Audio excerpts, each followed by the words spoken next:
விக்னேஸ்வரா போற்றி ஓம் நவகர்ணர்களை போற்றி. தனுசு ராசி நேர்களுக்கு வணக்கம். தனுசு ராசிக்கு இந்நேரம் குலதெய்வத்தோட அருள் இருக்குது. குலதெய்வம் உங்களை எதிர்பார்த்துட்டு இருக்கு. குலதெய்வத்தை நீங்கள் நேரம் வழிபாடு பண்ணலாம், இல்லைனா குலதெய்வம் கோயிலுக்கு போகலாம். இந்த வழிபாடு நேரம் பண்ணிங்கன்னா உங்களுக்கு தொட்ட காரியம் தொடங்கும், காரிய அனுகூலம் இருக்கும், பிரச்சனைகள்லாம் தீரும். அதுக்கு நல்ல ஒரு தக்கத சமயம் வந்திருக்கு. நான் சொல்கிற மாதிரி சில காரியத்தை பண்ணிட்டீங்கன்னா மிகச்சிறப்பாக இருக்கும். நீங்கள் எந்த நட்சத்திரத்தில் பிறந்தாலும் சரி, மூலம், போராடம், உத்திராடம், எந்த லக்கணத்தில் பிறந்தாலும் சரி, பட் தனுசு ராசியில் பிறந்திருக்கணும். அவர்களுக்கு இந்த வீடியோ ஒரு முக்கியமான வீடியோ பார்க்கப்படுகிறது. குலதெய்வம் ரொம்ப முக்கியமானது. ஒரு மனிதனுக்கு 3 விதமான தெய்வம் இருக்கும். குலதெய்வம், இஷ்ட தெய்வம், காவல் தெய்வம். தாப்பை வழியில் கும்பிட்ற தெய்வம் குலதெய்வம். அப்பா, தாத்தா, பாட்டி, நம்ம முன்னோர்கள் கும்பிட்டு வருகின்ற தெய்வம் குலதெய்வம்.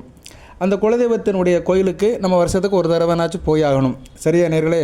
இந்த வீடியோ பதிவில் குலதெய்வத்தை பற்றி கொஞ்சம் முன்னாடி சொல்லிவிட்டு அதுக்கு பின்னாடி பலன்கள் எப்படி வழிபடணும், என்றைக்கு வழிபடணும், அதெல்லாம் சொல்கிறேன். பொறுமையாக கேளுங்க. அனைவரும் லைக் பண்ணுங்கள், சப்ஸ்கிரைப் பண்ணுங்கள். ஓகே நேர்களே, சந்தேகம் இருந்தால் கமெண்ட் பாக்ஸில் கேளுங்க. சரியா? இந்த வீடியோ சம்மந்தப்பட்ட சந்தேகங்களை கமெண்ட் பாக்ஸில் கேளுங்க. ஃபோன் பண்ணிலாம் கேட்க வேண்டாம். சரியா? கமெண்ட் பாக்ஸில் தான் தெளிவான பதில் சொல்ல முடியும். உங்கள் கேள்விக்கு புரிஞ்சு அறிஞ்சு என்னால் பதில் சொல்ல முடியும். இப்போ குலதெய்வங்கிறது 5ஆம் இடம் தான். 5ஆம் இடத்துல 9, 10 கூடியவர்கள் இருந்தாருன்னா குலதெய்வத்தோட அருள் பரிபூர்ணமாக கிடைக்கும். அதாவது 9ஆம் இடம், 10ஆம் இடம் தர்ம கர்ம ஸ்தானாதிபதிகள் 5ஆம் இடத்துல இப்போ இருக்கிறாங்க. ராசிக்கு 5ஆம் இடத்துல சூரியனும் புதனும் இருக்கிறாங்க. தர்ம கர்மாதிபதி யோகம் ராசிக்கு 5ஆம் இடத்துல இருக்குது. நல்ல விதமாக பார்க்கப்படுகிறது. ராசிக்கு 5ஆம் இடத்துலையும் 11ஆம் இடத்துல தான் சித்ரா பௌர்ணமி நடக்குது. பரிபூர்ணமான பௌர்ணமி. சித்திரை நட்சத்திரத்தில் சந்திரன் ஏறுதான் சித்ரா பௌர்ணமி. நல்ல விதமாக பார்க்கப்படுகிறது. ராசிக்கு 11ஆம் இடத்துல நடக்கு. குரு பார்வையில் நடக்கு. அந்த காலகட்டத்தில் ராசிக்கும் குரு பார்க்குறாரு. ஸோ ராசிக்கும் குரு பார்வை, சித்ரா பௌர்ணமி அன்னைக்கும் சந்திரனுக்கும் குரு பார்வை. அருமையாக இருக்குது, அற்புதமாக இருக்குது. இந்த காலகட்டத்தில் குலசாமி வழிபாடு நீங்கள் பண்ணலாம். குலசாமி கூப்பிட்ட குரலுக்கு ஓடி வருவார். எந்த ஒரு மனிதனுக்கு நல்ல காரியம் கெட்ட காரியம் நடக்கணும்னா அது குலசாமியோட அருள் கிடைக்கணும். உங்கள் குடும்பத்தில் நல்ல ஒரு திருமணம் நடக்கணும், உங்கள் குழந்தைக்கு நல்ல ஒரு வரன் அமையணும் அப்படின்னா கண்டிப்பாக குலசாமியோட கடைக்கண் பார்வை இருக்கணும். குலசாமியோட அருள் கிடைக்கணும். உங்கள் குடும்பத்தில் ஒரு குழந்தை பிறக்கணும், வம்ச விருத்தி ஆகணும் அப்படின்னாலும் குலசாமியோட கருணை இருக்கணும், குலசாமியோட கிருபை இருக்கணும். ஸோ நம்ம குடும்பத்தில் ஒரு குடும்பத்தில் நமக்கு சில நடக்கிற தனிப்பட்ட விஷயங்களுக்கு குலசாமியோட அருள் இருக்கணும். குலசாமியோட அருள் இருந்தால் தான் ஒரு குடும்பத்தில் ஒரு உயிர் வருவதும் ஒரு உயிர் பிரிவதற்கும் முக்கியமாக பார்க்கப்படுகிறது. ஸோ ஒரு குடும்பம் சார்ந்த விஷயத்துக்கு குலசாமி ரொம்ப முக்கியமாக பார்க்கப்படுகிறார். அதனால் குலசாமி வழிபாடு, குலதெய்வ வழிபாடு மிகச்சிறப்பாக பார்க்கப்படுகிறது. ஸோ அந்த குலசாமியை இப்போ நீங்கள் வழிபடலாம். ராசிக்கு 5ஆம் இடமும் 11ஆம் இடம் வளர்த்துருக்குது. பொதுவாக குலதெய்வ வழிபாடு அப்படிங்கிறது பொதுவாக கோச்சாரத்தில் ராசிக்கு 2ஆம் இடம், 4ஆம் இடம், 5ஆம் இடம், 11ஆம் இடம், 9ஆம் இடம், இந்த இடத்துல சுப தொடர்பு இல்லைனா இந்த கிரகங்கள் சுப தொடர்பில் நல்ல நிலைமையில் இருந்தாங்கன்னா குலசாமி அந்நேரம் வழிபாடு பண்ணலாம். சரியா நேர்களே? இப்போ ராசிக்கு சுப தொடர்பு இருக்குது. குரு அப்பளுக்கின்றி உங்கள் ராசியை பார்க்குறாரு. புனர்பூச நட்சத்திரத்தில் சொந்த சாரத்தில் இருந்து ராசியை பார்க்குறாரு. அதுபோக ராசிக்கு கோணாதிபதி, பெருங்கோணாதிபதி சூரிய பகவானும் ராசிக்கு 5ஆம் இடத்துல உச்சமாகி புதன் கூட இருக்கிறாரு. தர்ம கர்மாதிபதி யோகம், சூரிய நாராயண யோகம், சிவ நாராயண யோகம், சரியா சங்கர நாராயண யோகம். இந்த யோகம் ராசிக்கு 5ஆம் இடத்துல இருக்குது. மிகச்சிறப்பாக இருக்குது. இந்நேரம் வழிபாடு பண்ணிட்டீங்கன்னா அதிர்ஷ்டம் கை கொடுக்கும். தொட்ட காரியம் தொடங்கும், காரிய அனுகூலம் இருக்கும், பிள்ளைகள் விஷயத்தில் நல்ல ஒரு ஏற்றம் இருக்கும், அரசாங்க சம்மந்தப்பட்ட காரியங்கள் நல்லபடியாக இருக்கும், கணவன் மனை உறவு நல்லபடியாக இருக்கும், காரிய சித்தி இருக்கும், திருமண வரங்கள் நல்லபடியாக முடிக்கும், திருமணமானவர்களுக்கு நல்ல ஒரு முன்னேற்றம் இருக்கும். அதுபோல் அப்பா வழி சொத்து பத்துகள் கிடைக்கும், தாப்பனாட ஒரு ஆரோக்கியம் இருக்கும், தொழில் முன்னேற்றம் நல்லபடியாக இருக்கும், தொழில் வியாபாரம் வர்த்தகம்லாம் நல்லா இருக்கும். ஸோ ஒரு மனிதனுக்கு உத்தியோகம், தொழில், வியாபாரம் சம்மந்தப்பட்ட காரியங்கள் மிகச்சிறப்பாக இருக்கும். அதுக்கு தான் அந்த வழிபாடை பண்ணணும். சில பேர் கோயிலில் போயும் பண்ணுவாங்க, சில பேர் வீட்டிலையும் பண்ணலாம். அது எப்படி எந்த விதத்தில் பண்ணணும்னு அடுத்தடுத்து சொல்கிறேன். பொறுமையாக கேளுங்க. பலனை சொல்லிடுறேன் நான். இந்த குலசாமி வழிபாடு பண்ணுறதுனால உங்களுக்கு என்ன பலன்களுக்கு சார் கிடைக்கும் அப்படின்னு பார்த்தோம்னா, ராசிக்கு 7, 10, 9, 8 இந்த கிரகங்கள் நல்வழிப்படுகின்றன. 7ஆம் இடம் இணக்கம். எல்லாருக்கிட்டையும் இணக்கமாக இருப்பீங்க. அடுத்து வருகின்ற காலத்தில் நீங்கள் குலசாமி வழிபாடு பண்ணிட்டீங்கன்னா எல்லாத்துக்கிட்டையும் இணக்கமாக இருப்பீங்க. இப்போ எல்லாருக்கும் ஒரு டவுட் வரும், என்னைக்கு சார் கும்பிடணும் சொல்லிக்கிட்டே இருக்கிறேன், என்னைக்கு கும்பிடணும் அப்படின்னோம்னா மே 1ஆம் தேதியிலேருந்து 7ஆம் தேதி வரைக்கும் கும்பிடலாம். சரியா? உங்களுக்கு தனுசு ராசிக்கு என்ன சொல்கிறது, சொல்லப்பட்ட நாள், பிரிக்கப்பட்ட நாள், வகுக்கப்பட்ட நாள், தனுசு ராசிக்கு வகுக்கப்பட்ட நாள் மே 1லிருந்து மே 7 வரைக்கும் நீங்கள் குலசாமியை என்றைக்கு வேணாலும் கும்பிட்டுக்கலாம். ஒரு வார காலம் சந்திரன் நல்ல நிலைமையில் இருக்கிறாரு. சரியா? ராசி கட்டமாதிபதி நல்ல நிலைமையில் இருக்கார். மிகச்சிறப்பாக பார்க்கப்படுகிறது. குருவும் ராசியை பார்க்குறாரு. ஸோ ராசிக்கு 7, 10, 1, 4, 8 இந்த ஆதிபத்தியங்கள் மிகச்சிறப்பாக இருக்கும். 1ங்கிறது நீங்கள் மனதாலும் உடலாலும் செயலாலும் சிறப்பாக இருப்பீங்க. அடுத்து வந்து 4ஆம் இடம். 4ஆம் இடத்துல ஏற்கனவே சனி செவ்வாய் பாவகிரகங்கள் இருக்குது. சரியா, பாவகிரகங்கள் இருக்குது. இதுக்கு தான் நான் கற்பனசாமி வழிபாடு பண்ணணும்னு சொல்லியிருக்கிறேன். அது ஒரு தனி டாபிக், அது நீங்கள் பண்ணி தான் ஆகணும். ஜனன ஜாதகத்தில் சனி பகவான் செவ்வாய் சரியில்லாதவர்கள் கற்பனசாமி வழிபாடு பண்ணுங்க. அதுக்குன்னு சில விதிமுறைகள் இருக்குது. எல்லாத்துக்கும் ஒரே மாதிரி ஜாதகம் இருக்காது. எல்லார் ஜாதகத்திலும் கிரகங்கள் ஒரே மாதிரி இருக்காது. இப்போ ஜனன ஜாதகத்தில் சனி செவ்வாய் சஷ்டாசமாக இருந்து சேர்ந்து இருந்து பாபத்தோட இருந்தாங்கன்னா கண்டிப்பாக அவங்க வந்து கற்பனசாமி வழிபாடு பண்ணணும். அந்த வீடியோ நான் அதுக்கு முன்னாடி போட்டிருக்கிறேன் நான். சரியா, கற்பனசாமியை வழிபாட வேண்டிய நாள் வந்திருக்கு உங்களுக்குன்னு சொல்லியிருக்கிறேன். கிட்டத்தட்ட ஜூன் 18 வரைக்கும் நீங்கள் கும்பிடணும், கற்பனசாமி வழிபாடு பண்ணணும். ரைட் நேர்களே, அது ஒரு பக்கம் இருந்தாலுமே இப்போ குலசாமியை வழிபாடு பண்ணினீங்கன்னா 4ஆம் இடத்துல அந்த சனிபாவனுடைய ஆதிக்கம் வெகுவாக குறையும். அதாவது ஒரு மனிதனுக்கு வந்து நல்ல பலன்கள் நடக்குதோ இல்லையோ, கெட்ட பலன்கள் குறையணும். கெட்ட பலன்கள் குறையணும்னா வழிபாடு அதிகப்படுத்திக்கணும். நாள் நேரம் அந்த சூட்சும வழிபாடு அதிகப்படுத்திக்கணும். நேரங்காலம் பார்த்து சில வழிபாடு பண்ணிட்டோம்னா நமக்கு வந்து பிரச்சனை குறையும். ஆனால் பிரச்சனை இருக்கும். பிரச்சனை குறையும்னா என்ன, அந்த பிரச்சனையை தாங்குகிற சக்தியை கடவுள் நமக்கு கொடுப்பாரு. சரி, அதுதான் ரொம்ப முக்கியம். எனக்கு காய்ச்சல் அடிக்கு சார், ஆனால் நான் வேலைக்கு வந்துட்டேன், இவ்வளோதான் முடிஞ்சு போச்சு. காய்ச்சல் அடித்தது, காலையில் ஒரு பேராசிட்டமாலை போட்டேன், வேலைக்கு வந்துட்டேன் சார், என் கடமையை பார்க்குறேன், அவ்வளோதான். இதுக்கு வந்து கடவுள் ஒரு சக்தியை கொடுக்குறாரு. இதுதான் தாங்குகிற சக்தி. சில பேர் காய்ச்சல் அடிச்சுன்னா எந்திக்க முடியாமல் படுத்து கிடப்பாங்க, அவனுக்கு வந்து சரியில்லைன்னு அர்த்தம். ஸோ தனுசு ராசியில் அப்படியும் இருக்குது இப்படியும் இருக்குது. அதனால் நீங்கள் வந்து நல்லா இருக்கணும் அப்படின்னா இந்த குலசாமி வழிபாடை மே 1ஆம் தேதியிலேருந்து மே 7ஆம் தேதிக்குள்ளே ஒரு நாள் நீங்கள் வழிபாடு பண்ணுங்கள். சரி, இப்போ பலன்களை சொல்லிவிட்டு நான் வந்து வழிபாடு எப்படி பண்ணணும்னு சொல்கிறேன். இப்போ வந்து ராசிக்கு வந்து 7ஆம் இடம் 10ஆம் இடம் வழுக்குது. இணக்கம் நல்லாயிருக்கும். நீங்கள் இணக்கம் நல்லா இருப்பீங்க, எல்லாத்துக்கிட்டையும் இணைஞ்சு போவீங்க, இன்டெகிரேஷன் நல்லாயிருக்கும், எல்லாத்துக்கிட்டும் ஒருமைப்பட்டு போவீங்க, கணவன் மணி உறவு நல்லாயிருக்கும், கூட்டு தொழில் நல்லாயிருக்கும், பங்கு சந்தை நல்லாயிருக்கும். 5ஆம் இடத்துல வந்து புதன் இருக்கிறார், 7 கூடவன் 5ஆம் இடத்துல இருக்கிறார், 7ஆம் இடத்துக்கு 11ஆம் இடத்துல இருக்கிறார். அருமையான அமைப்பு. 7ஆம் இடத்துக்கு 11ஆம் இடத்துல இருக்கிறனால கூட்டு தொழில் பண்ணுறவங்களுக்கு லாபம் இருக்கும். சரியா, கம்ப்யூட்டர் சம்மந்தப்பட்ட கூட்டு தொழில், சாஃப்ட்வேர் சம்மந்தப்பட்ட கூட்டு தொழில், கல்வி அறக்கட்டளை சம்மந்தப்பட்ட தொழில்கள், அப்புறம் அதுபோல் கலைப்பொருட்கள், கைத்தொழில் பொருட்கள், நிறைய சொல்லிட்டு போகலாம். சரியா நேரிலே, நவதாவணை வியாபாரம், புதன் சம்பந்தப்பட்ட காரகத்துவம் உள்ள தொழில்கள் எல்லாமே மிகச்சிறப்பாக இருக்கும். சரியா நேரிலே, நல்ல விதமாக பார்க்கப்படுகிறது. இதில் உள்ளூரில் வேலை பார்க்குறவங்க, குடும்பத்தில் இருக்கிற உறுப்பினர்கள்லாம் ஒன்றா சேர்ந்து வேலை பார்க்குறவங்களுக்கு இந்த பலன்கள்லாம் கிடைக்கும். சரியா, 7 கூடியவன் 11ஆம் இடத்துல பௌர்ணமி சந்திரன் பார்வையில் இருக்கிறனால மிகச்சிறப்பாக இருக்கும். ஜோதிட அறிவு நல்லாயிருக்கும், ஆராய்ச்சி மனப்பான்மை நல்லாயிருக்கும், கணிதம் படித்தவர்கள், வேத விற்பனர்கள், மந்திரம் சொல்கிறவங்க, இவங்களுக்கெல்லாம் நல்ல ஒரு காலகட்டமாக பார்க்கப்படுகிறது. சூரியனும் புதனும் சேர்ந்து 5ஆம் இடத்துல சந்திரன் பார்வைகிறது மிகச்சிறப்பு தான், அருமையான அமைப்பு. சரியா, அந்த சூரிய நாராயண யோகம் வந்து பரிபூர்ணமாக இருக்கும். 5ஆம் இடத்துல சூரியன் இருக்குது, மிகச்சிறப்பான அமைப்பு, நல்ல அமைப்பு. உச்ச வீட்டில் இருக்கிறாரு, தான் வீட்டுக்கு மறையாமல் இருக்கிறாரு, தான் வீட்டுக்கு 9ஆம் இடத்துல இருக்கிறாரு. சரியா, அவங்க ராசிக்கு 9 கூடியவன் 9ஆம் இடத்துல இருக்கிறனால பேர் புகழ் அந்தஸ்து நல்லபடியாக இருக்கும். அப்பா வழி உறவு முறைகள் நல்லா இருக்கும். பங்காளிகள் பங்காளிகளோட குலதெய்வத்துக்கு போகலாம். எப்போ அப்பா வழி உறவு முறைகள் நல்லா இருக்கும் அந்நேரம் குலதெய்வம் கோயிலுக்கு போகிறது மிகச்சிறப்பு. ஏன்னா குலதெய்வத்தை நமக்கு சொல்கிறதே அப்பா தான். ஒரு மனுஷனுக்கு குலதெய்வம் தெரியுதுன்னா அப்பா கிட்ட தான் கேட்கணும், அம்மாட்ட கேட்கக்கூடாது. ஏன்னா அப்பா வழி வருகிற தெய்வம் தான் குலதெய்வம். ஸோ இந்நேரம் குலசாமியை கும்பிட்டிங்கன்னா உங்களுக்கு அந்த உங்கள் அப்பா செஞ்ச பூஜை புனஸ்காரம், உங்கள் அப்பாவை பெற்ற தாத்தா செஞ்ச பூஜை புனஸ்காரம், அவரை பெற்ற பாட்டம் பூட்டை செஞ்ச பூஜை புனஸ்காரத்தோட பலன்கள், அந்த பூஜா பலன்கள் எல்லாமே உங்களுக்கு நேரம் கிடைக்கும். சரியா, ஏன்னா அது கூட உண்டான சூரியன் வந்து உச்சமாகி புதன் கூட சேர்ந்து அந்த சங்கரநாராயண யோகத்தோட சந்திர பார்வையில் இருக்கிறாரு, அந்த சந்திரனும் குரு பார்வையில் இருக்கிறாரு. இதெல்லாம் வந்து ஒரு சின்ன என்ன சொல்கிறது, ஒரு நல்ல அமைப்பு. சில பேருக்கு வந்து சின்ன விஷயமா தெரியும், ஆனால் உள்ளுக்கொப்பி பார்த்தோம்னா ஒரு பெரிய விஷயம் இருக்கும், பெரிய பலன்கள் இருக்கும். அந்த காலகட்டத்தில் வழிபாடு பண்ணிட்டோம்னா நமக்கு நல்ல விதமாக பார்க்கப்படுகிறது. ஸோ உங்களுக்கு 7 கூடியவன் 11ஆம் இடத்துல இருக்கிறதுனால கூட்டு தொழிலெலாம் நல்ல லாபமாக இருக்கும். புதன் சம்மந்தப்பட்ட தொழில்கள் நல்லபடியாக இருக்கும். கல்வி அறக்கட்டளை வச்சுருக்கிறவங்க, எஜுகேஷன் டெஸ்ட் வச்சுருக்கிறவங்க, கலைப்பொருட்கள், கைவினைப் பொருட்கள், கைத்தொழில் பண்ணுறவங்களுக்குலாம் மிகச்சிறப்பாக இருக்கும். இயல், இசை, நாடகம், கலை, ஓவியம், சிற்பம், இப்படி என்டர்டைன்மெண்ட், பொழுதுபோக்கு சம்மந்தப்பட்ட காரியங்களே நல்லாயிருக்கும். அதுபோக புதன் வந்து 10 கூடியவன் கர்மஸ்தானாதிபதி, அவர் வந்து தான் வீட்டுக்கு 8ஆம் வீட்டில் இருக்கிறனால தூரதேச அமைப்பில் இருக்கிறவங்களுக்கு நல்லாயிருக்கும்.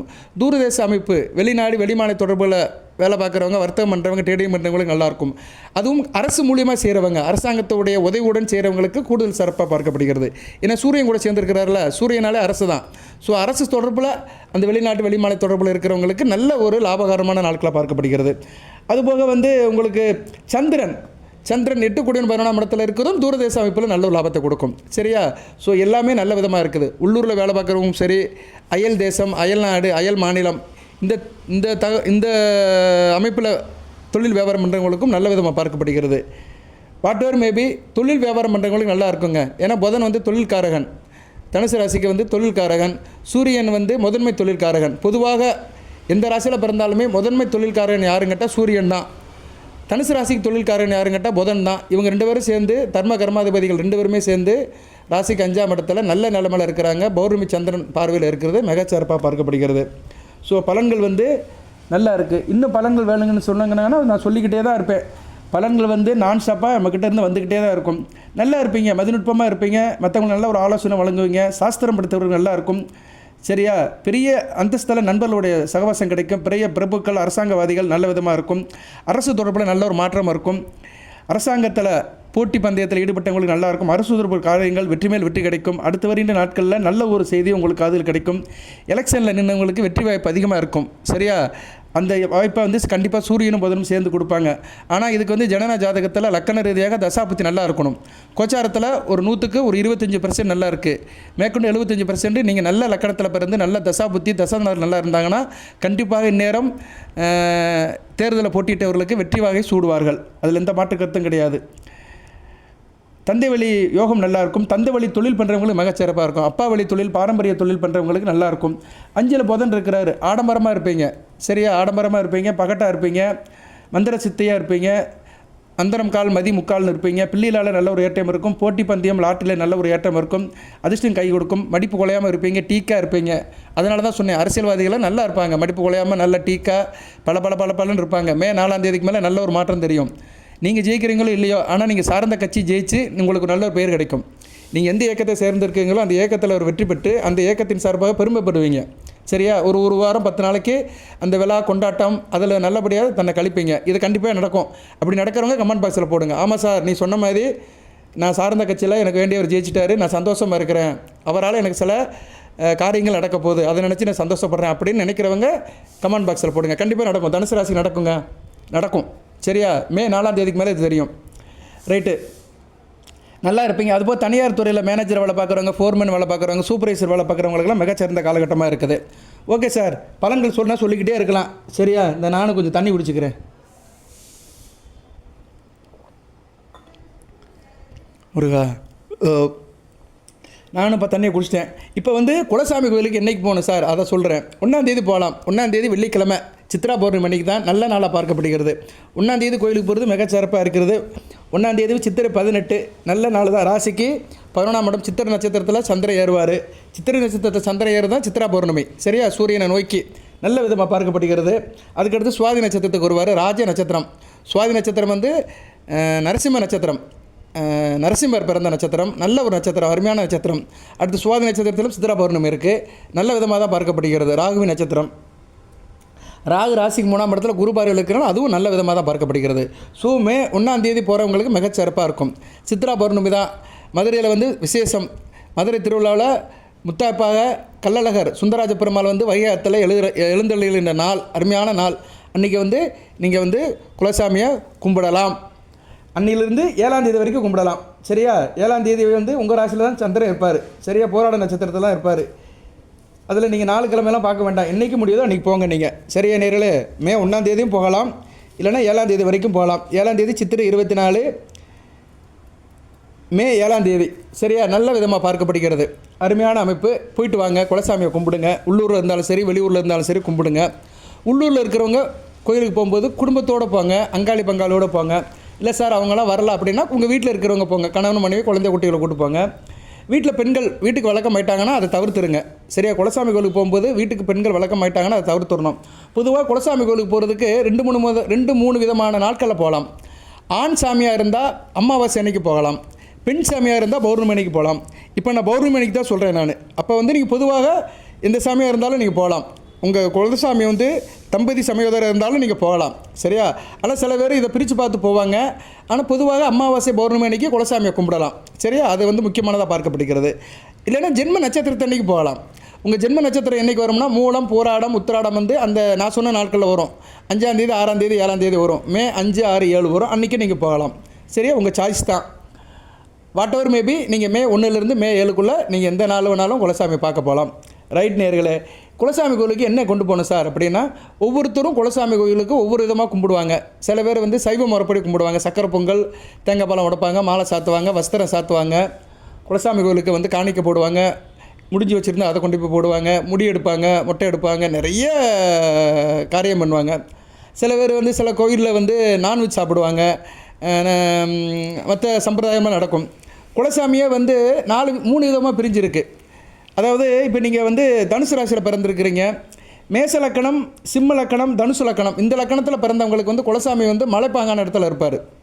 அது மேக்ஸிமம் அப்படி தான் இருக்கும், மலைப்பாங்கான இடம், இல்லைனா கோயிலேருந்து பார்த்தோம்னா மழை தர்ற மாதிரி இருக்கும். இப்படிப்பட்ட இடத்துல தான் குலசாமி இருப்பார். ரிஷப லக்கணம், கன்னியா லக்கணம், மகர லக்கணத்தில் பிறந்தவங்க வந்து சாமி வந்து ஊருக்குள்ளே தான் இருக்கும். சரியா, சுற்றி பார்த்தோம்னா வீடுகளாக தெரியும். அடுத்து வந்து கடக லக்கணம், விருச்சிக லக்கணம், மீன லக்கணம், இந்த லக்கணத்தில் பிறந்தவங்களுக்கு கோயிலுக்கு முன்னாடி தெப்பம் இருக்கும், இல்லைன்னா நீர்நிலைகள் இருக்கும், பொய்கை இருக்கும், இல்லைனா ஆத்தோரம், கடலோரம் இருக்கும். அங்கே பார்த்தோம்னா பக்கத்தில் வந்து ஏதோ ஒரு நீர்நிலைகள் இருக்கும். அடுத்து வந்து துலாம், மிதுனம், கும்பம், இந்த லக்கணத்தில் பிறந்தவர்களுக்கு சாமி குலசாமி எங்கே சார் இருக்கும்னா வெட்ட வெளியில் இருக்கும், காற்று அதிகமாக அடிக்கும், வெட்ட வெளியில் இருக்கும், காற்று அதிகமாக அடிக்கும். ஸோ இப்படி ரிலேட்டடாக தான் சாமி அமையும். சரியா நேர்களே, இதுக்கு மேலே சொல்லணும்னா உங்கள் ஜனன ஜாதகத்தை பார்த்து தான் சொல்ல முடியும். இது ஒரு வரி சொல்கிறேன், கிட்டத்தட்ட 160% இப்படி தான் அமையும். சரி, இப்படி அமையுது. நீங்கள் போகிறீங்க, உங்கள் கலாச்சாரத்தின்படி நீங்கள் சாமி கும்பிட்றீங்க. நீங்கள் வீட்டிலேருந்து போகும்போது 2 பொருள் எடுத்துகிட்டு போகணும். இப்போ தான் இந்த வீடியோவோட முக்கியமான இடத்துக்கு வந்திருக்கிறோம். என்ன பொருள் எடுத்துகிட்டு போகணும் சார் அப்படின்னா, விரலி மஞ்சள், முனை மலங்காத விரலி மஞ்சள். அது விரலி மஞ்சள் நீளமாக இருக்கும், அதில் முனை மலங்கக்கூடாது, நல்லா ஷார்ப்பாக இருக்கணும். அந்த ஒரு விரலி மஞ்சள் ஒன்று எடுத்துக்கோங்க. அடுத்து வந்து நாட்டு சர்க்கரை, இல்லைனா தூள் சர்க்கரை எடுத்துக்கோங்க. இதை எடுத்துகிட்டு கோயிலுக்கு போங்க, சாமி கும்பிடுங்க. இந்த விரலி மஞ்சள் இருக்குல்ல, அதை வந்து குலசாமி பாதத்தில் வச்சு தொட்டு கும்பிட்டு எடுத்துகிட்டு வாங்க. உங்கள் கோயில் பூசாரி இருப்பார், அவர்கிட்ட சொன்னீங்கன்னா செஞ்சு கொடுப்பாரு. சாமி இதை வந்து சாமி பாதத்தில் வச்சு எடுத்து கொடுங்க அப்படின்னாருன்னா எடுத்து கொடுப்பாரு. அதை அப்படியே வீட்டுக்கு கொண்டு வந்துடுங்க. அந்த தூள் சக்கரை இருக்குது பார்த்தீங்களா, அதை என்ன பண்ணுறீங்கன்னா, சாமி கும்பிட்டு முடிச்ச பின்னாடி அந்த தூள் சக்கரையை வந்து குலசாமி கோயிலை சுற்றி இருக்கிற செவர் இருக்கும் பார்த்தீங்களா, கண்டிப்பாக செவர் இருக்கும், கோயில்னால் செவர் இருக்கத்தான் செய்யும், அந்த செவர் ஓரமாக போட்டுருங்க. இல்லைனா மரங்கரை இருந்துச்சுன்னா மரத்துக்கு அடியில் போடுங்க. உங்கள் சாய்ஸ் தான், அந்த இருக்கிற இடத்துக்கு ஏற்ற மாதிரி நீங்கள் வந்து அந்த தூள் சக்கரையை அங்கே போட்டுருங்க. அங்கே உள்ள எறும்புகளுக்கு அது தீனியாக இருக்கட்டும். இதை செஞ்சீங்கன்னா மிக சிறப்பு. குலசாமி வந்து இதை அருப்பிரசாதமாக எடுத்துக்கிறோம். சரியா, குலசாமியே சாப்பிட்ற மாதிரி தான். குலசாமி கோயிலில் உள்ள எறும்புகளுக்கு நீங்கள் உங்கள் வீட்டிலேருந்து அந்த நாட்டு சக்கரை எடுத்துகிட்டு போய் நீங்கள் கொடுத்தீங்கன்னா மிக சிறப்பாக பார்க்கப்படுகிறது. அதுபோக குலசாமி கோயிலுக்கு போகும்போது 2 விஷயத்தை கவனிக்கணும். ஒன்று, வீட்டில் வந்து பெண்கள் வந்து வீட்டுக்கு வழக்கமாக இருக்கக்கூடாது. அப்படி வீட்டுக்கு வழக்கமாக இருந்தாங்கன்னா அந்த டேஸ் முடிஞ்ச பிறகு தான் போகணும். அதுபோக துக்க செய்திகள் எதிர்க்கக்கூடாது. சரியா, வீட்டுக்கு வேண்டியவர்கள், அங்காளி பங்காளிகள், உறவினர்கள் இவங்கெல்லாம் இறந்து போயிருந்தாங்கன்னா அந்த விசேஷம் முடியணும். அதில் இன்னும் சில கணக்கெல்லாம் இருக்குது. ரொம்ப வேண்டியவர்கள்னா 6 மாதம் முடியணும், ரொம்ப க்ளோஸுன்னா 1 வருஷம் முடியணும். சரியா, இது சம்மந்தப்பட்ட சந்தேகம் இருந்துச்சுன்னா கமெண்ட் பாக்ஸில் கேளுங்க. இல்லைனா உங்கள் வீட்டு பக்கத்தில் இருக்க பெரியவர்கள், உங்கள் வீட்டு பக்கத்தில் கோயில் பூசாரிகள், கொஞ்சம் வயதானவர்கள், முதியவர்கள்கிட்ட கேட்டு தெரிஞ்சுக்கணும். சரியா, சில பேர் வந்து இப்போ ஒரு கொஞ்சம் வயசில் இருக்கிறவங்களுக்கு திடீர்னு கிளம்பி போயிடுவாங்க. ஏன்னா இன்றைக்கி எல்லாருமே வந்து ஞாயிற்றுக்கிழமைனா எங்கேனாச்சும் போகணுன்னு நினைக்கிறாங்க, ஞாயிற்றுக்கிழமை லீவுனா எங்கேனாச்சும் போகணுன்னு நினைக்கிறாங்க. அது நல்ல எண்ணம் தான், வேணால் சொல்லலை. பட் சில நேரங்களில் சில காரியங்கள் பண்ணும்போது நம்ம குடும்பத்தில் எப்படி இருக்குது, சிச்சுவேஷன் எப்படி இருக்குது, அதை பார்த்துட்டு சில காரியங்கள் பண்ணணும். சரியா, ரைட்டு. இப்போ நீங்கள் குலசாமி கோயிலில் வந்து தூள் சக்கரை போடுறீங்க, விரலி மஞ்சளை சாமியோட பாதத்தில் வச்சு எடுத்துகிட்டு வரீங்க. சார் கூட்டமாக இருக்குது, வச்சு எடுக்க முடியல, குலசாமி கும்பிட்டோம் ஆனால் கூட்டமாக இருக்குது, பூசாரி ஒத்துக்கலை, அவர் பாதத்தில் வச்சு எடுக்க முடியல, கொஞ்சம் கஷ்டமாக இருந்தது சார் அப்படின்னு நினைக்கிறவங்க என்ன பண்ணுங்கன்னா, கோயில் எந்த இடத்துல நீங்கள் வச்சு கும்பிட்டு எடுத்துக்கலாம். கோயிலில் வந்து அந்த இது இருக்கும், கொடிமரம் இருக்கும், பலிபீடம் இருக்கும், எல்லாம் முக்கியமான இடங்கள் இருக்கும். கோயிலில் ஏதோ ஒரு இடத்துல நீங்களே வச்சு கும்பிட்டு எடுத்துக்கலாம். சரியா, சாமியை நினச்சிட்டு ஒரு இடத்துல வச்சு கும்பிட்டுட்டு வீட்டுக்கு எடுத்துகிட்டு வந்துடுங்க. பாதத்தில் தான் வைக்கணும்னு அவசியம் கிடையாது, வாய்ப்பு இருந்தால் வைங்க. சரியா, இல்லைன்னா கோயில்லையே வச்சு நீங்கள் கும்பிட்டுட்டு எடுத்துகிட்டு வந்துக்கலாம், வீட்டுக்கு எடுத்துகிட்டு வந்துடுங்க. இப்போ வந்து நம்ம கோயிலை விட்டு வெளியே வந்துட்டோம். கோயிலில் உங்கள் வேண்டுதலாம் சொல்லுங்கள், உங்கள் பிரச்சனையெல்லாம் சொல்லுங்கள், உங்களுக்கு என்னென்ன இருக்குது எல்லாத்தையும் சாமி கிட்ட சொன்னீங்கன்னா மிகச்சிறப்பாக இருக்கும். சில பேர் பிடிமண்ணை கூட எடுத்துகிட்டு வருவாங்க. பிடிமண்ணை எடுத்துகிட்டு வந்து கூட வீட்டில் மஞ்சள் துணியில் கட்டி சாமியாக கும்பிடுவாங்க. கோயிலில் கொடுக்குற பிரசாதத்தையும் வீட்டில் வச்சு சாமியாக கும்பிடலாம். சில பேர் அந்த கோயிலில் வந்து தலை விருட்சம் இருக்கும், அந்த தலை விருட்சத்திலிருந்து இலைகள் எடுத்துகிட்டு வருவாங்க. 2 இலையை எடுத்துகிட்டு வரணும். சரியா, 2 இலையை எடுத்துகிட்டு வந்துட்டு அதையும் நம்ம பூஜை ரூமில் வச்சு குலசாமி நினச்சி கும்பிடலாம். தலை விருட்சம்னு ஒன்று இருக்கும், எல்லா கோயிலுமே தலை விருட்சம் இருக்கும். சில கோயிலில் தலை விருட்சம் இருக்காது. சில குலசாமி கோயிலெலாம் இதாக தான் இருக்கும், தனி பீடமாக இருக்கும், அங்கே மரம் இருக்காது. ஸோ அப்படி இல்லைன்னா நீங்கள் வந்து அந்த மண்ணை கூட எடுத்துகிட்டு வந்துக்கலாம். சரியா, எந்த அளவுக்கு நமக்கு அங்கே வாய்ப்பு இருக்கோ, ஆப்பர்ச்சுனிட்டி அதிகமாக இருக்கோ, அதுக்கு நம்ம செஞ்சுக்கலாம். ரைட்டு, இதையும் நீங்கள் செய்யலாம், விருப்பப்பட்டவங்க செய்யலாம். ஆனால் முக்கியம் வந்து விரலி மஞ்சள் தான். விரலி மஞ்சள் எடுத்துகிட்டு வந்துடுறீங்க வீட்டுக்கு.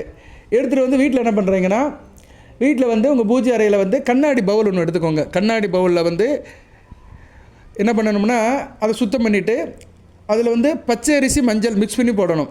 பச்சை அரிசி மஞ்சளையும் வந்து அச்சதை மாதிரி மிக்ஸ் பண்ணணும். ட்ரையான பச்சை அரிசி கொஞ்சம் மஞ்சத்தூளை போட்டு அதை மிக்ஸ் பண்ணிக்கணும். சரியா, தண்ணி நீளம் ஊற்ற வேண்டாம். அப்படியே வெறுமனே மிக்ஸ் பண்ணிட்டீங்கன்னா அந்த அரிசி வந்து மஞ்சள் கலரில் மாறிடும். அந்த அரிசியை என்ன பண்ணணும்னா அந்த பவுலில் போடுங்க. பவுலில் பாதி அளவு போடுங்க. போட்டுட்டு அந்த விரலி மஞ்சளை அதில் ஃபிக்ஸ் பண்ணிடுங்க. நெட்டு வயசில் செங்குத்தாக அதை குத்தி வச்சுருங்க, நிற்கும். சரியா, செங்குத்தாக குத்தி வச்சுக்கிட்டிங்கன்னா நிற்கும். அந்த அரிசிக்குள்ளே நடுவில் நிற்கும். அதை அப்படியே வச்சுருங்க. வச்சுட்டு அதுக்கு தினமும் கும்பிடுங்க. சரியா, தினமும் அது பற்றி சூடம் காட்டி கும்பிடுங்க. அதை வந்து குலசாமியாக நினச்சி கும்பிடுங்க. உங்கள் குலசாமி உங்கள் வீட்டுக்கு வந்துருச்சுன்னு அர்த்தம். சரியா, உங்கள் குலசாமி நேரடியாக நீங்களே போய் குலசாமியை கோயிலில் கும்பிட்டு உங்கள் வீட்டுக்கு அழைச்சிட்டு வந்துட்டீங்க. குலசாமி கண்டிப்பாக உங்களுக்கு அருள் புரியும். சரியா, மஞ்சள்ங்கிறது ரொம்ப முக்கியமானது. சரியா நேர்களே, மஞ்சள் அரிசி அருமையான அமைப்பு. மஞ்சள் குரு பகவான், அரிசி வந்து சந்திரன், குருச்சந்திர யோகம் அருமையாக இருக்கும். மனதாலும் உடலாலும் செய்கிற காரியங்கள் அனைத்துமே மங்களகரமாக மாறப்படும். குடும்பத்தில் வந்து மகாலட்சுமியுடைய கடாட்சியம் இருக்கும். நல்ல விதமாக இருக்கும். நல்லபடி செய்யுங்க, மிக சிறப்பாக இருக்கும். ஸோ இந்த விரலி மஞ்சள் வழிபாடை வீட்டில் நீங்கள் பண்ணலாம். மற்றபடி இந்த வீடியோ சம்மந்தப்பட்ட தகவல் ஏதோ சந்தேகம் பிரச்சனை கேளுங்க. நான் டேட் சொல்லிட்டேன், இந்த டேட்லேருந்து இந்த டேட்டில் தான் போகணும்னு சொல்லிட்டேன். சில பேருக்கு சந்தேகம் வரும், சார் நான் அமெரிக்காவில் இருக்கேன், சிங்கப்பூரில் இருக்கேன், என்னால் போக முடியாது, நான் என்ன சார் பண்ணேன் அப்படின்னா வீட்லேயே கும்பிடுங்க. சரியா, வீட்லேயே குலசாமியை நினச்சி மே 1 7 வரைக்கும் கும்பிடுங்க. மே 1 கும்பிட்டிங்கன்னா மிகச்சிறப்பு. அன்றைக்கி நீங்கள் வீட்டில் குலசாமியை கும்பிட்டுட்டு ஒரு ரூபா காயின்ஸை வந்து முடிச்சு போட்டுருங்க. மஞ்சள் துணியில் முடிச்சு போட்டு வச்சுருங்க. அதை எப்போ நீங்கள் வந்து உங்கள் ஊருக்கு வரீங்களோ, உங்கள் குலசாமியை பார்க்க வரீங்களோ, அப்போ வந்து அதை முடிச்ச கோயில் உண்டியில் போட்டுருங்க. அவங்களுக்கும் குலசாமியோட அருள் கிடைக்கும். சரியா, வீட்டில் வச்சும் கும்பிடலாம். வர முடியாதவர்கள் அன்றைக்கு வந்து குலசாமி படத்தையோ இல்லை குலசாமியை நினச்சோ வீட்லேயே வச்சு கும்பிடலாம். சரியா, குலசாமி உங்களை தேடி வரும். அந்த ரூபா காயின்ஸை முடிச்சு போட்டிங்கன்னா கண்டிப்பாக உங்களை தேடி வரும். சரியா, ஏன்னா அவரை நினச்சி தானே போடுறீங்க, கண்டிப்பாக தேடி வருவார். இன்னொன்று செய்யலாம். இப்போ உங்கள் குலசாமி வந்து அம்மன் வச்சுக்கோங்க. உங்கள் குலசாமி வந்து அம்மன், அதே அம்மன் வந்து பக்கத்தில் இருக்குது, உங்கள் ஊர்லேயே இருக்குது, பக்கத்து தெருவில் இருக்குன்னா அந்த அம்மன் கோயிலுக்கும் போகலாம். அது போக முடியாதவர்கள், போக வாய்ப்பு இல்லாதவர்கள் அந்த அம்மன் கோயிலுக்கு போய்ட்டு அன்றைக்கே கும்பிட்டுக்கலாம். சரி, அந்த அம்மனையே கும்பிட்டுட்டு உங்கள் விருப்பத்துக்கு ஏற்ற மாதிரி அம்மனையே கும்பிட்டு வந்துக்கலாம். ஏன்னா சில பேர் குலசாமி வந்து காமனாக இருக்கும். சரியா, இப்போ எனக்கு குலசாமி வந்து வள்ளியூர் முருகன், நாங்குநேர் பக்கத்தில் இருக்கிறாரு. முருகன் கோயில் எல்லா இடத்துலையும் இருக்குது. சரியா, மதுரையில் திருப்பரங்குன்றத்தில் இருக்குது, பழமுதிர்ச்சோலையில் இருக்குது, எல்லா இடத்துலையும் இருக்குது, திருவிழியும் இருக்குது, எல்லா இடத்துலையும் இருக்குது. முருகன் கோயில் எல்லா சிவாலயத்துலையும் இருக்கும். ஸோ அவரையும் நம்ம குலசாமி நினச்சி கும்பிட்டுக்கலாம். வாய்ப்பு இருந்துச்சுன்னா கண்டிப்பாக கோயிலுக்கு போகணும். சரியா நேர்களே, எல்லாமே ஆப்ஷன் தான். எந்த ஒரு காரியத்தையுமே கஷ்டப்பட்டு வருத்தி செய்ய வேண்டிய அவசியம் இல்லை. சரியா, இங்கே பிரச்சனையே அதுதான். நம்ம ஆளு எல்லாத்தையுமே என்ன பண்ணுறாங்கன்னா கஷ்டப்பட்டு தான் செய்கிறானுங்க. இப்போ இந்த எலெக்ஷன் கூட நிறைய பேர் பஸ்ஸு கிடைக்கல, ட்ரெயின் கிடைக்கல, என்னால் டயத்துக்கு வர முடியல, இதெல்லாம் நம்மளாம் ஏற்படுத்திக்கிட்டு. எலெக்ஷன் டேட்டு தான் 1 மாதத்துக்கு முன்னாடியே சொல்லிட்டான்ல, அப்போயே நம்ம ரெடி பண்ணியிருக்கணும்ல, ரிசர்வ் பண்ணியிருக்கணும், சரி பண்ணியிருக்கணும், வந்திருக்கணும். எதுவுமே செய்யாமல் எனக்கு பஸ்ஸு கொடுக்கல, அது கொடுக்கலன்னு ஆளுகளை கம்ப்ளைண்ட் பண்ணக்கூடாது. நான் இந்த வீடியோ வாயில் எதோ சொல்ல வரேன்னா, நடைமுறையில் நிறைய நம்ம பார்க்குறோம், டிவியில் பார்க்குறோம். நம்ம தயாராகிக்கணும். நமக்கு ஒரு காரியம் முடியலையா, முன்னாடியே ஏற்பாடு பண்ணிக்கணும். சரியா, அதனால் என்ன சொல்கிறேன்னா, வாய்ப்பு இருக்கிறவங்க குலசாமி கோயிலுக்கு போங்க. வாய்ப்பு இல்லாதவங்க வீட்டிலே நான் சொன்ன சில காரியங்களை செஞ்சுட்டிங்கன்னா கண்டிப்பாக குலசாமி உங்கள் வீட்டுக்கு வந்துடும், நேர்லேயே வரும். நீங்கள் அதை நமஸ்காரம் பண்ணிக்கலாம். சரியா நேர்களே, எல்லாமே நம்ம மன சம்மந்தப்பட்டது தான். நெஞ்சமே கோயில், நினைவே சுகந்தம், பூஜைக்குள்ளே வர பரபரமே. சரியா, நம்ம நெஞ்ச கதவை திறந்து வச்சோம்னா தெய்வம் கண்டிப்பாக நம்மளை தேடி வரும். அதுக்கேற்ற மாதிரி நம்ம செயல்பாடும் சிந்தனையும் இருந்துச்சுன்னா எல்லாம் நல்லபடியாக நடக்கும். வாழ்த்துக்கள் நேர்களே. கொஞ்சம் கூட தான் பேசியிருக்கிறேன். 23 நிமிஷம் ஆச்சு. இன்னும் நிறைய சொல்லலாம், பட் இருந்தாலுமே சொல்ல வந்த விஷயத்தை சொல்லியாச்சு. அந்த வீடியோவுடைய முக்கியமான கண்டென்ட்டை சொல்லிட்டேன். அந்த கண்டென்ட்டோடைய முக்கியமான பகுதியை சொல்லியாச்சு. குலசாமி என்றைக்கு கும்பிடணும், அங்கே போய் என்ன செய்யணும், முக்கியமானது அந்த விரலி மஞ்சள் தான். விரலி மஞ்சளை நீங்கள் வச்சு எடுத்துகிட்டு வந்துட்டிங்கன்னா மிகச்சிறப்பாக இருக்கும், நல்ல விதமாக பார்க்கப்படுகிறது. ஆனால் குலசாமி கோயிலில் போய் கும்பிட்டு தான் விரலி மஞ்சள் எடுத்துகிட்டு வரணும். வீட்டிலேயே நீங்கள் வைக்கக்கூடாது. சரியா, அந்த விரலி மஞ்சள் வச்சு கும்பிட்றவங்க குலசாமி கோயிலுக்கு போயிட்டு வந்து தான் விரலி மஞ்சள் வைக்கணும். அப்படி வைக்க முடியாதவங்க வீட்டில் வச்சு கும்பிடுங்க. வீட்டில் உங்கள் ஃபோட்டோ வச்சோ இல்லைன்னா மற்ற சில மெத்தட்லையும் நீங்கள் கும்பிட்டுக்கலாம். சரியா, வாழ்த்துக்கள், நன்றி. எல்லாம் வல்ல இறைவன் தனுசு ராசினியர்களுக்கு சில சௌபாகியத்தையும் சில ஐஸ்வர்யத்தையும் சில நன்மையிலும் கொடுப்பார். அனைத்து வளங்களை பெற்று தேக ஆரோக்கியத்துடன் தீர்க்காயலுடன் நீடுபடி வாழ்க, நிறைந்த வளம் பெறுக. நன்றி நேர்களே.